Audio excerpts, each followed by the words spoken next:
Says it's loading again. I'm not sure if it's recording. Hello. Here we go. All right. It says live. Hi, Ayakui.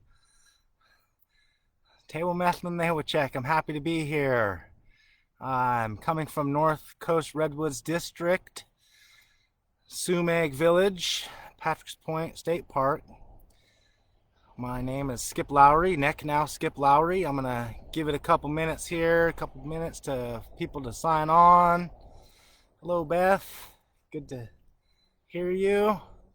So I'll just give a little pan around. It's a bright, sunny day. You know, I picked this spot, but the sun kind of shifted, so it got really bright behind me.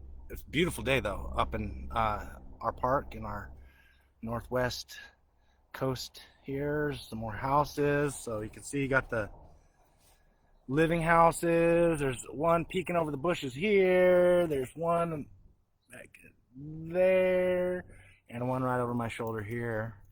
And those are our living houses. We have our dance house back over my shoulder there. You can just see kind of the top of it, and that's just a house like this one that's been taken apart for ceremonies, and we'll talk a little bit about that before, and we'll talk more again about that on another one.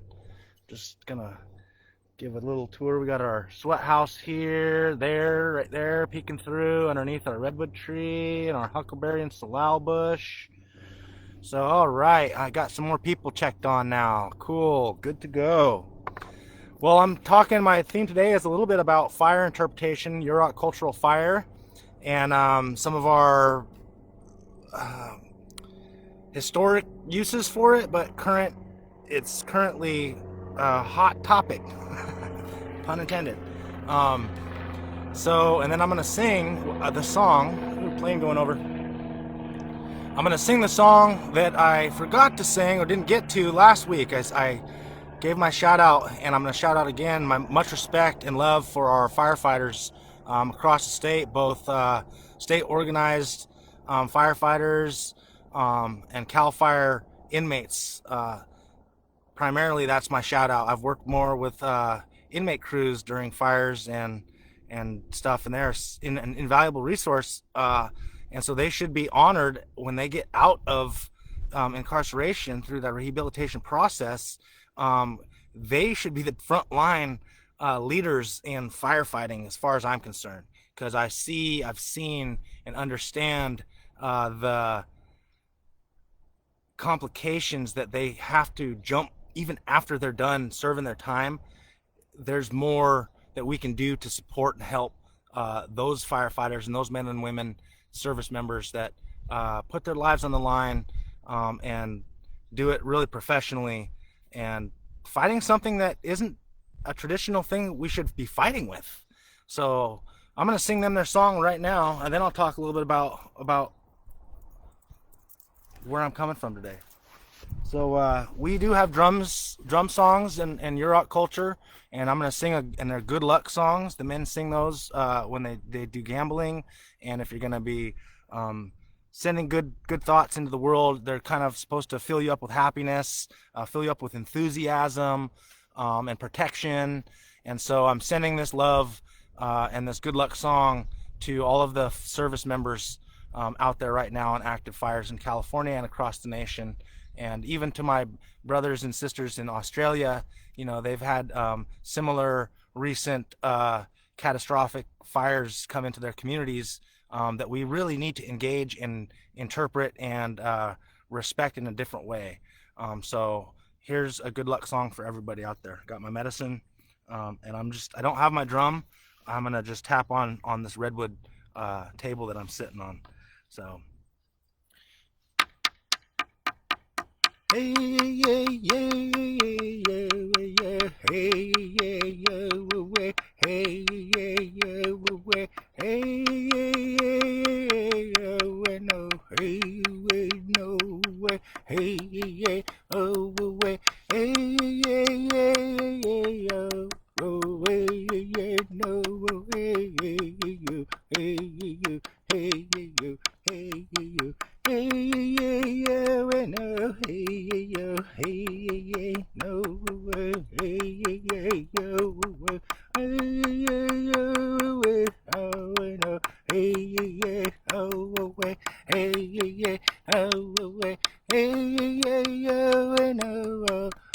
no way, no way, no way, no way. So that's from my heart again to all of the service members on active duty fighting fires, and inmate crews that are out there doing that work, hard work, tough work, important work. So traditionally, Yurok culture, Nautikan, and not that long ago also, we didn't have fire engines. We didn't have C-130 airplanes with fire retardant. We didn't have chainsaws. We didn't have McLeods, shovels, all the tools, the metal tools that firefighters are using right now. We didn't have Nomex. We had an understanding and a relationship since time immemorial that demanded us to respect and engage fire in a loving, beautiful way, so that it creates a world around us that is resilient to fire. The nature has changed in the last 80 years, and it's due to the fact that they suppressed cultural burns from day one. They didn't, the European immigrants, I don't like saying they, but I do it a lot, and I'm trying to get out of that, but I got to call it out. It's European immigrants and Spanish immigrants that came to this indigenous place not that long ago, a couple hundred years only. They were fearful of the natives. They didn't understand, and they strategically calculated how to stop Native people from being who they've always been. Now you see this in boarding schools with removing our language and our hair and our clothes. And we also see it in our relationship with like the elements, earth, water, air, fire. Those are crucial elements in Yurok culture that we are devoted to and have responsibility to honor and appreciate and respect as spiritual beings that they are, the powerful ones. So fire was used in Yurok times to clear the understory. And kids were taught to respect fire and have this relationship from a young age. And we're talking before lighters, so they had to make a fire and either carry embers around in a special, unique, awesome, sustainable way where they don't have to have plastic and lighter fluid and flints and metal to actually create the spark that will take care of the land and clean the earth and help balance the earth and bring it into a sustainable, fire resilient landscape that you can be proud of. You can say, I'm engaged with this place. And so the Yurok people would use it to clear the understory. Now, there's safety reasons. There were wolves a long time ago in California, all over the place, packs of wolves. So you wouldn't want it to be very, very brushy and having your kids go out to gather berries if they can't see far into the brush. I'm gonna kind of try to flip this camera really quick here. It's gonna take me a second because I don't know all of the buttons. I did figure out how to do it, but I'm gonna try right now. Oh man, this ain't gonna work. Okay, forget it. I'm just gonna go like this. Whoop, and turn this camera around and look behind me here. This is a spruce forest underbrush, but I can't see very far. The brush is like right here. And that's okay in some places, having those thickets, those brushy thickets, animals love. They create their own little awesome biodiversity and ecological diversity. But if you're around a village and there are wolves, packs of wolves roaming around, you wouldn't want the wolves to be able to sneak right up to your village within 40 yards of your house and be hidden and be unseen. Same with grizzly bears. You wouldn't want, the California grizzly bears extinct, but they dominated. They were the policemen of this neighborhood a long time ago.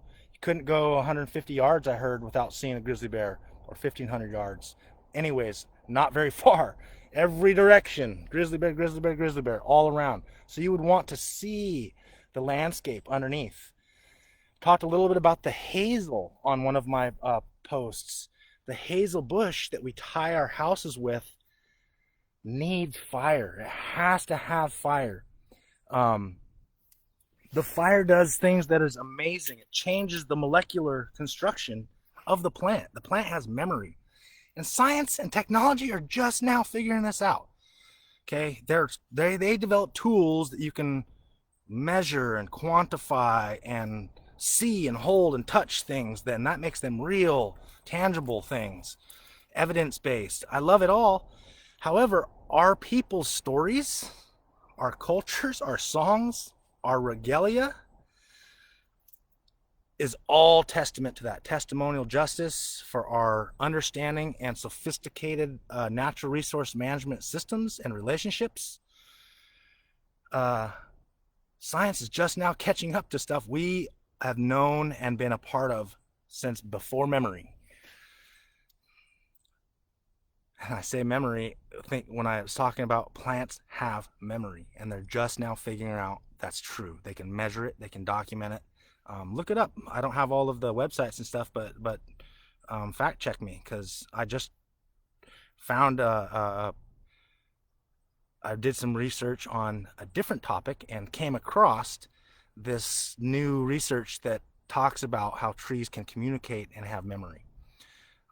So maybe I'll do another talk about that in the future, and I'll get my facts really ironed down tight. But today, I want to just hit on the fact that in 2011, the Yurok community got involved with a. So we talk about history. Now we're talking about now and current times and issues that we're dealing with. And there's over 900 fires currently going on in California right now. And in 2011, before fire was like really out of control in California, it was about 4 years before Paradise, this tragedy of Paradise, California.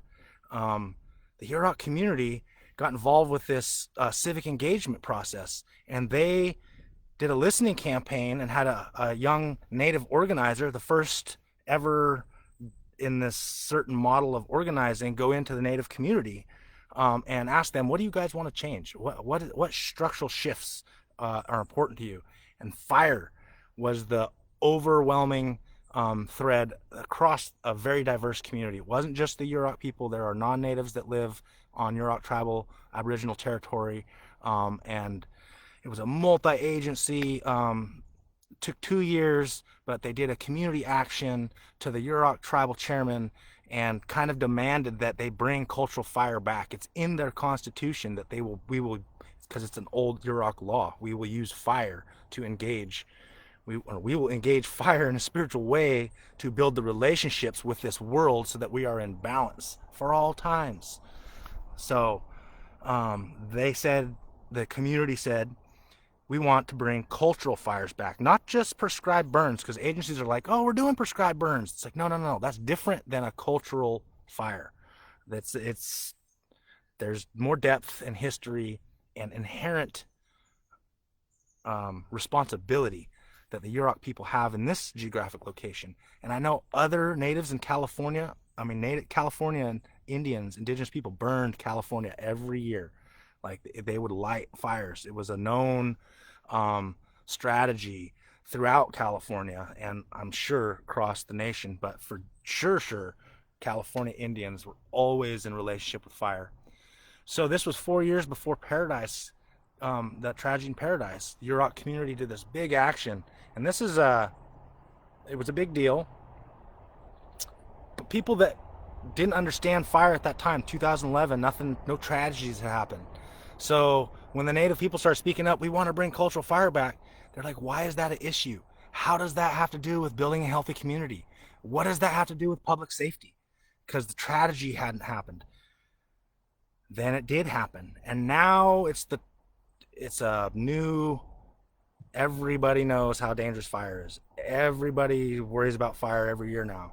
But not that long ago, mainstream society had no idea that fire could be that dangerous. And so it took 80 years of fire suppression to generate the unhealthy relationships, in my opinion, between people and place, because they didn't have that relationship with the spiritual entity of fire. and be able to use it properly and safely at the right times and the right places to create a mosaic of fire resilient landscapes for us to be safe in. So that's kind of my time and my talk today. I didn't really answer any questions. I can right now if we got any questions. Let me look. Hey, from Fresno. Thank you. Yes, I got a shout out from the inmate crews, and they do more than just fight fires. They are hard workers in this park and in many parks, maintaining trails, doing hazardous tree removal. There are some very talented people that need support and rehabilitation. That's what it's about. And so shout out to them. Good one. Thank you, firefighters. I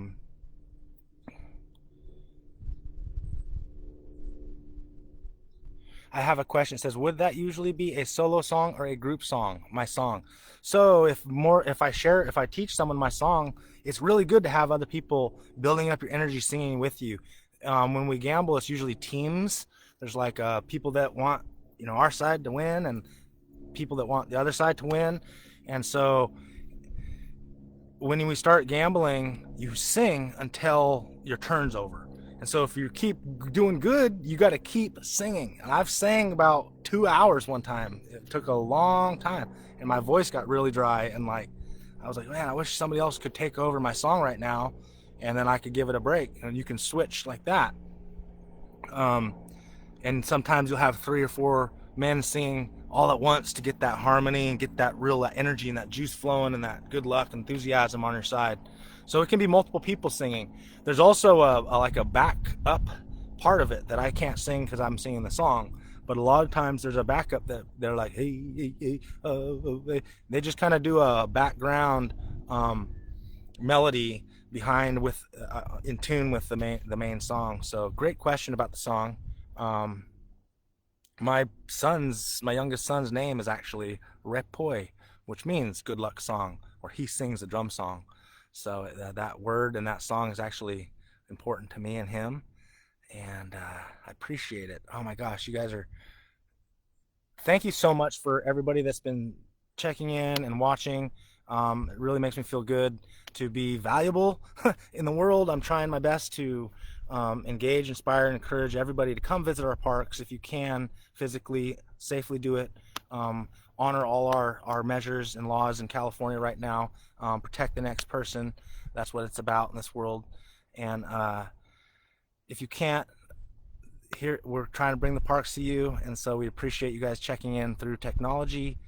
We have other interpreters every day at 3 o'clock, North Coast Redwoods District, and Wednesdays here at Sumag or somewhere in Yurok Aboriginal Territory, we have 2 other female interpreters that are doing amazing programs as well. So who else can I shout out to? Shout out to the maintenance crews one more time. Maintenance crews in all the state parks, California. My hat is off. I salute you guys. You guys are doing outstanding work in this dangerous time, and so really, really, really appreciate you guys. Okay, I'm gonna sign out now and look forward to seeing you next Sunday, 3 o'clock, right here at the village. I have no idea what I'm talking about yet, so I'll let you know right before my show. See ya.